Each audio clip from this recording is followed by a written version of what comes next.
Do you want to learn how to use Substance Designer to create interesting materials which you can use to apply to things like environments or props? Well, in this Intro to Substance Designer tutorial, Anthony Carmona will walk you through the process on how to get started in making materials in Substance Designer. Click on the link below now to start learning how this is done.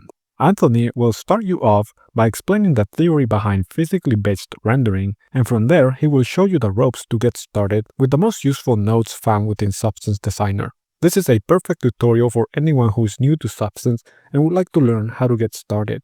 This tutorial also includes a bonus lesson where Anthony will show you how to present a material through lighting and rendering using Marmoset Toolbag. Hey, so this is a very short video ad, so there's not enough time to cover everything. Click on the link in the description now to get started.